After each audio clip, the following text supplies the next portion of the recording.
Hi, I'm Tim Williams, a Pioneer sales rep from Petrolia, Ontario, and this is the Pioneer Made to Grow podcast.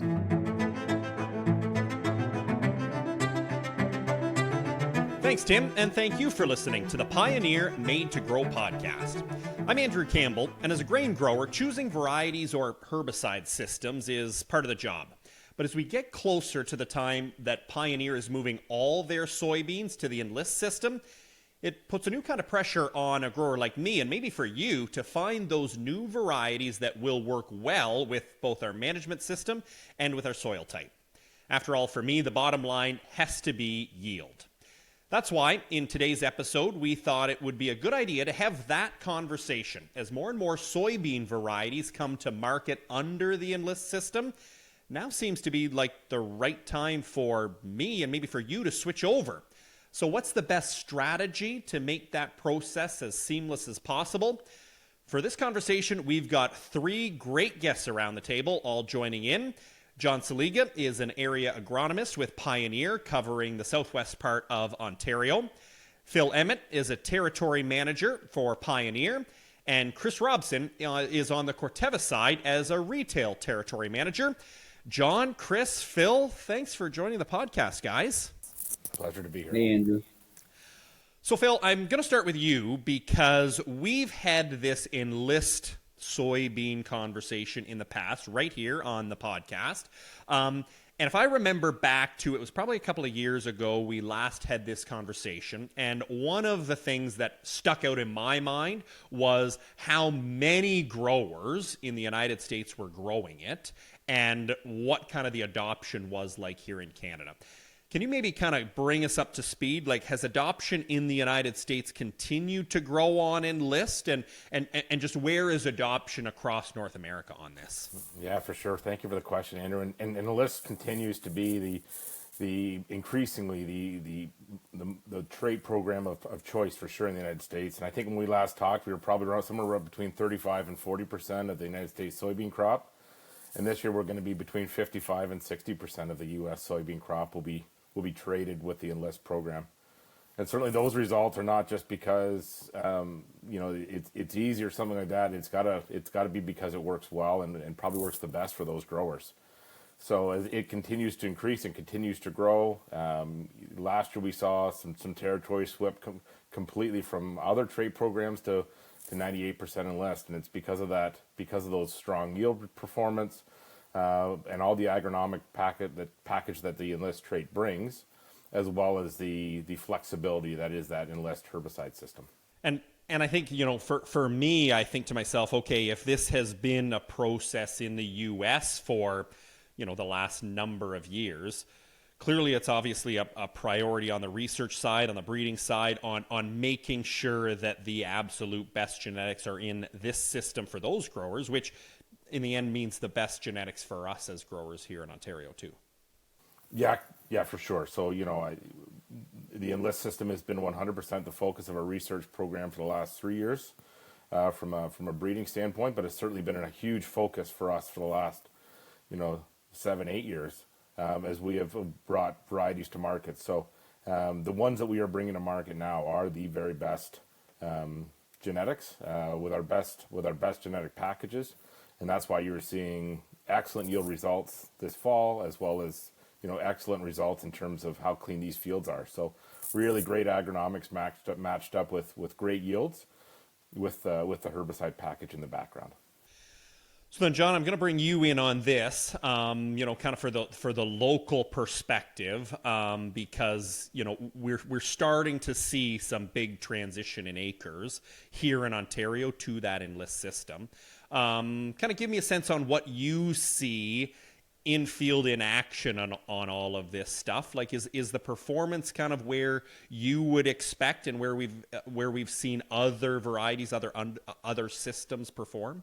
Yeah, sure, Andrew. I would say that I'm probably fortunate to be in the two territories in the deepest southwest of the province. So we probably have the most robust lineup of products to choose from. And with the production plant being in Chatham and a lot of seed acres getting planted, we've had our share of experience with Enlist soybeans in the area, and I would say that, in terms of yield potential, in terms of how these products are performing, we're seeing a really nice experience for the growers that have made that transition, and the seed growers that have been producing the seed have had a good experience as well. So we're only anticipating better growth and improved yields as we bring new products to the marketplace. And we're, once again this fall, we'll be looking at our newest experimentals that are pre-commercial, and we'll be making advancement decisions on those products for the marketplace. So it's pretty exciting, because what we're seeing, we really like. So then I want to get to the conversation, as I kind of mentioned off the top, for me personally as a grower, some of the things that when I make this switch, next year, some of the things I need to kind of walk through. But if we can even step back kind of a little bit further, and Chris, I'm going to point this question to you. Give me an idea. What are some of the advantages, particularly when we talk about weed control? What are some of the advantages in the Enlist system over other ones? So I think that the biggest differentiator in the Enlist system, so they're all E3 soybeans. So E3 meaning they're tolerant to glyphosate, 2,4-D, specifically 2,4-D choline, or what you would get in the Enlist herbicide, package that you would buy from your retailer, and then tolerant to glufosinate or Liberty as well too. So you get 3 modes of action, built in that the plant is highly tolerant to, so that you can kind of mix and match depending on the weed spectrum that's there. But ultimately, the biggest difference is when you compare it to a dicamba system versus the Enlist system is the ability to use the Enlist chemistry and Liberty safely in crop. So we'll talk about near zero volatility. So you've heard off target movement, certainly with dicamba in the U.S., and probably a number of listeners have experienced it locally too, where we talk about volatility, so gassing off that plant, lifting and then moving somewhere else. With Enlist, we'd love to say never ever, but highly unlikely that it's going to lift and move due to volatility, as long as we're using all our normal due diligence. So watch your wind, certainly. Nozzle selection is going to be a key in that. We can touch on that in a minute if it comes up. But the biggest piece is that you have 2,4-D that you can use in crop safely. You have Liberty that you can use in crop safely. You can mix 2,4-D and Liberty and use it in crop safely. And then you do have glyphosate in that back pocket too, if something changes, right? The other ability, that I think separates the systems apart is the fact that you can use Liberty up to R1, so beginning flower, and then you have the 2,4-D choline and glyphosate that you can use all the way up to R2, so full flower. So hopefully we've started clean and stayed clean up to that point. But if plan A didn't work and you need a rescue option, that you have options in your back pocket that you can use late and quite safely.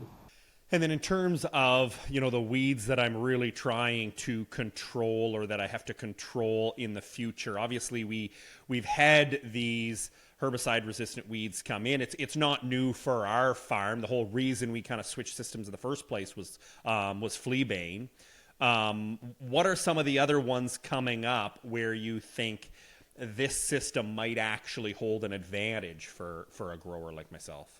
The thing with fleabane is traditionally you get a couple of flushes. So long as you get ahead of it off the bat, usually you're good for the rest of the season. Where things really start to separate is when we get talking about water hemp, and then thank gosh I don't have it down here yet, but there was mention of Palmer amaranth in Ontario now too. But the biggest differentiator between water hemp and fleabane, if you haven't experienced water hemp yet, is that it germinates all year long. So it'll start as soon as the weather's nice, and March or April, and likely still germinating now if the weather's conducive. So the trick with it is, if you don't get ahead of it off the bat, if you don't use a good residual program, if you don't get canopy closure kind of thing, and allows those weeds to keep coming, you're going to need in-crop options to help you get ahead of it. So you think about the dicamba system, it's a very effective chemistry, but the trick is that on July 20th, when it's hot and humid, trying to find days when you're on label to go spray it is really, really hard. And then if you're next to something sensitive, down here we have tomatoes and greenhouses and different things, the odds of being able to use that safely are really, really slim. So, the ability to have 2,4-D, which is quite effective on water hemp. Glyphosate, for the most part, we're going to assume it's all glyphosate resistant, but if you get it, it's a bonus. But you have Liberty in your back pocket. And the other, I think, differentiator between the two systems is the fact that you can use Liberty and our 2,4-D choline together. So it's been a really popular mix in the U.S. I wouldn't say that's a planned approach, but if water hemp is coming through and you get you go to the field and you have some really large weeds that you need to control, it offers you a really significant in-crop hammer to go after broadleaves. So now, the sales pitch has been made. This seems like a good move for our farm. Phil, if I'm going into those conversations this fall with my Pioneer sales rep, he's a guy that I, do count on and kind of lean on quite a bit for helping me pick kind of the right varieties. But give me an idea. What are some of the questions that I should be asking? What does that conversation look like in terms of, like, we're picking new varieties completely here? What's that process look like for both of us to make sure we get the right ones?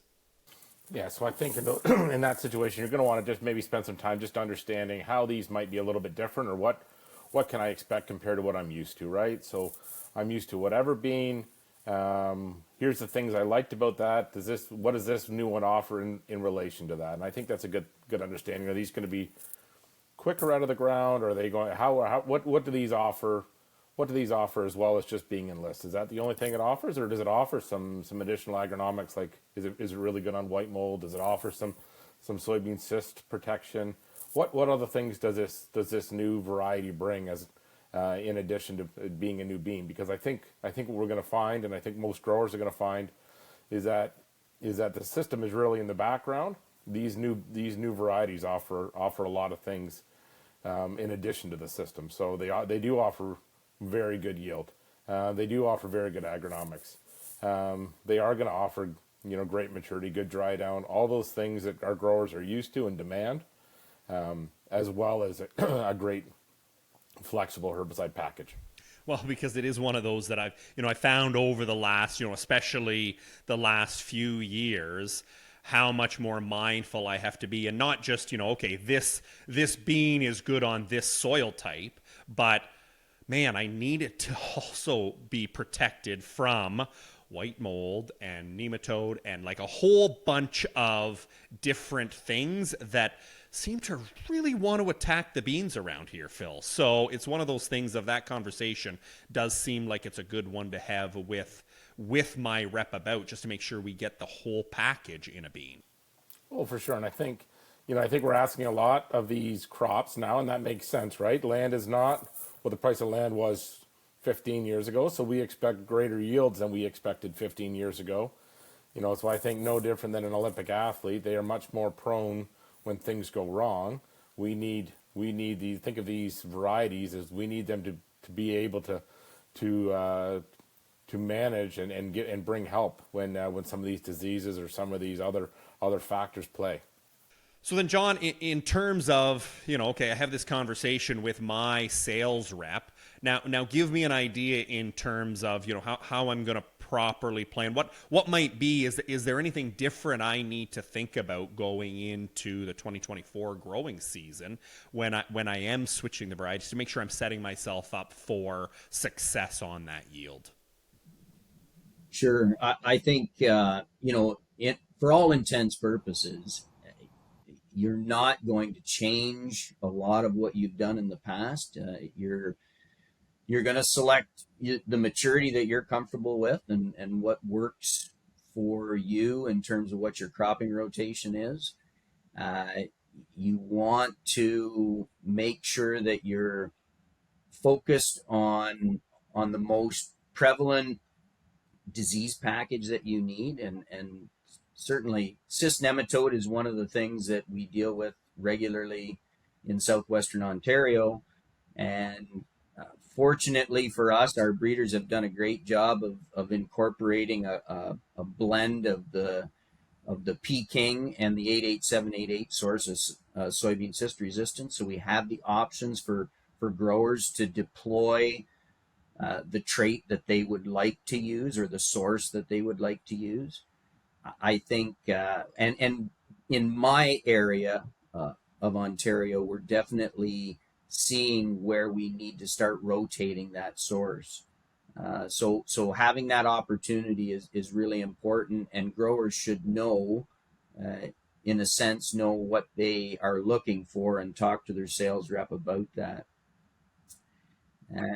2023 is certainly turning out to be a white mold year, obviously. So pay attention to the white mold scores on your varieties. Our breeders do a great job of characterizing our products. We put a lot of in-field data into the database to help understand that for our growers. And, nothing is risk-free in agriculture. There's always risks that our growers have to face. But with the robust lineup of products that we have and how well our sales reps understand those products, growers should be able to mitigate and manage that risk effectively. So then my big question is, like, what am I giving up in yield on this? I think that's the big question a lot of growers have is I'm used to, I'm comfortable, I've had success with variety A, B, and C over here. Am I giving anything up? You've seen the data, you've seen the yields already, John. What am I looking at here? Yeah, and certainly, our Extend lineup has been a stellar lineup to this point in time. Growers have had tremendous experiences with those products, and I can confidently say that our breeders are doing exactly what they said they were going to do. They are bringing our elite germplasm into the marketplace with that Enlist trait. What we have for yields this year are probably in some ways exceeding our expectations with the amount of rain that we had through the middle of the summer. We're very, very pleased with the performance that we're seeing, and like I said earlier, looking forward to the next set of advancements. It just, it continues to get better and better, which is the job of every seed company, is to bring better products to the marketplace for our customers. So then with that, Chris, here, I get my varieties picked. I've got, kind of John's advice here in terms of, things that I can do through the season to make sure that I am looking after that yield. But at the end of the day, the bottom line is the change in this is the herbicide program. So give me an idea in terms of laying it out. I'm used to, kind of here's the program we have and it seems to work. What's the best way to attack this Enlist system to make sure that it works as if not even more effectively, at controlling all of those weeds? I think, the biggest piece that I think any chemical rep will certainly preach is going to be the need for residual. So I don't think it matters which system, we're talking about. The need to have a good residual chemistry to keep weeds small.